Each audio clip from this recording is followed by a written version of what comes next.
Eksklusibong pinasilip sa Net25 News and Information Team ang isolation facility dyan ho sa New Quezon City Jail sa Barangay Payatas kung saan pansamantalang mananatili si Senador Dante Marcoleta bago tuluyang isama sa general population.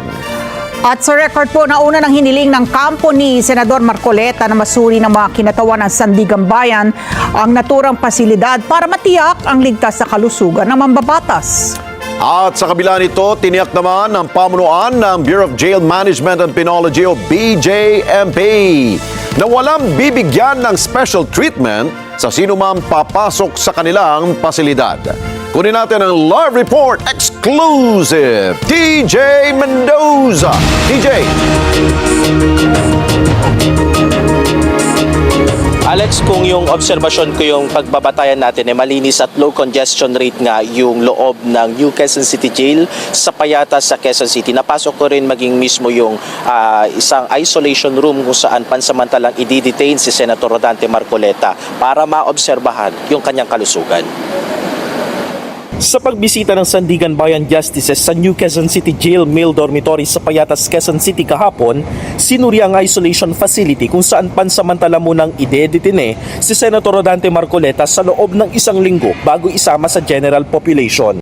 Kasamang mga hukom ng Sandigan Bayan 3rd Division at si Jail Warden Maria Lourdes Pasion, eksklusibo nilang ipinakita sa Net25 News ang mga pasilidad ng BJMP. For this kasi may order na i-isolate mo na si Senator. Dito muna siya mag-stay for 1 week, so okay na yung condition.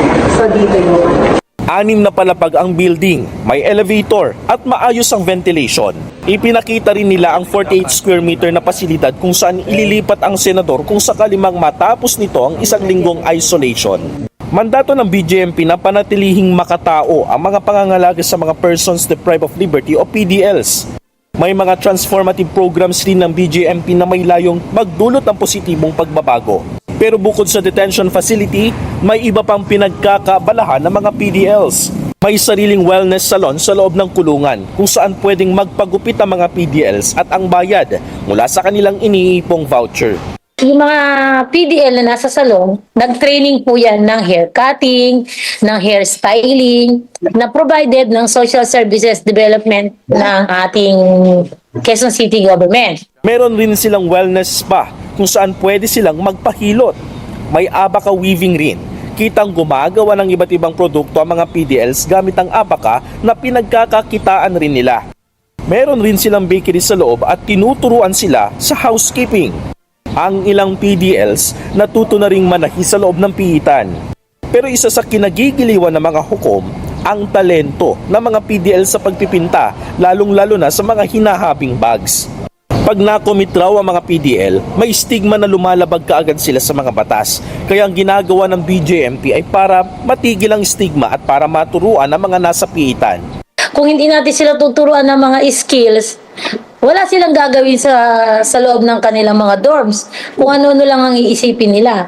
Ngayon, kung sila ay nakapag-aral, naintindihan nila na bawal ang mga pinag-uutos ng batas, may mga bawal, tapos kung sila ay makakapagtrabaho ng tama, paglaya nila, ang gagawin nila, parehas na laban na lang sa lipunan.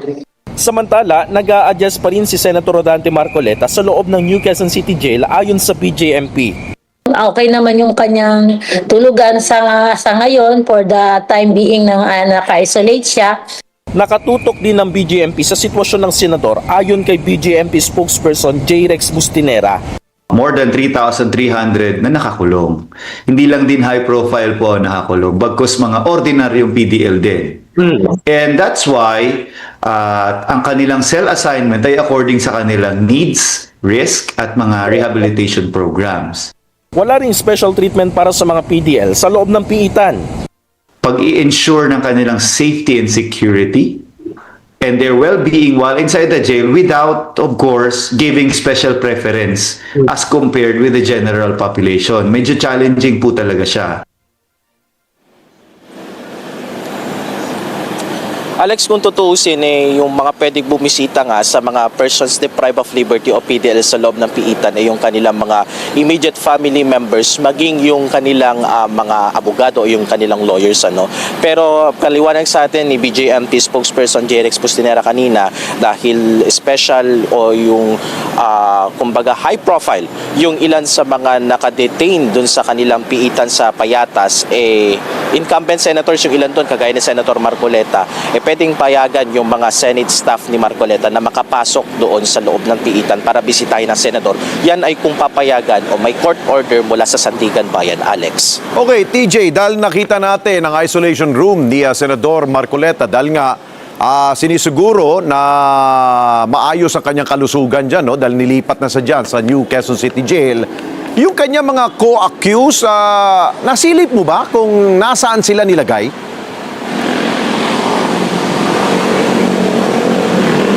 Alex, tama, no? Nasilip rin natin yung mga co-accused niya nasa general population na, kasi nasa una silang na-commit sa New Quezon City Jail, nag-undergo din sila ng ilang araw na isolation, at pagkatapos kasi noon, Alex, protocol talaga yon na after ma-isolate, halo na sila sa general population sa loob ng piitan. Oo, pakicheck nga, TJ, dahil meron tayong mga nakalap na mga impormasyon na ang alam daw yata nila ay nasa 4th floor ang ilan sa mga co-accused ni Senador Marcoleta, at tila nirereklamo umano nila ang medyo hindi maganda ang amoy doon sa mismong lugar kung saan sila nakapiit.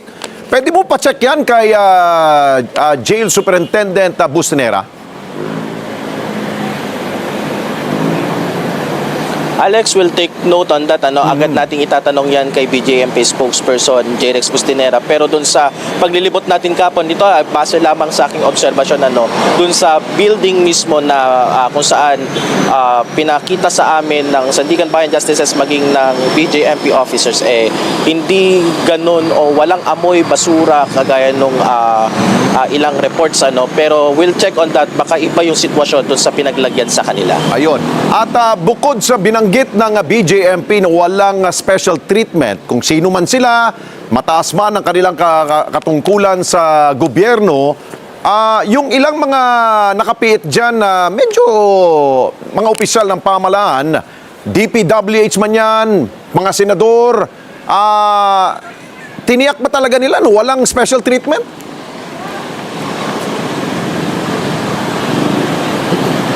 Alex, yun ang kanilang paulit-ulit na sinasabi mula dun sa statement kahapon ng DILG at maging yung pag-uusap namin kanina ni Sir Jerex Pustinera. Pero dun nga sa nakita natin, classify kasi nila yung mga piitan, Alex, depende dun sa risk at depende dun sa profile ng inmate, kasi meron yung mga inmates kagaya ng mga high-profile PDLs natin na merong kumbaga may mga security measures na kailangan silang protocol na ipatupad, kung kaya't ang ibalance sa kanila nakahiwalay, may mga building or may mga partitions doon na medyo nakahiwalay sila doon sa mismong ibang mga PDLs, Alex. Okay, sige. Maraming salamat sa iyo, TJ Mendoza, mula sa lungsod ng Quezon.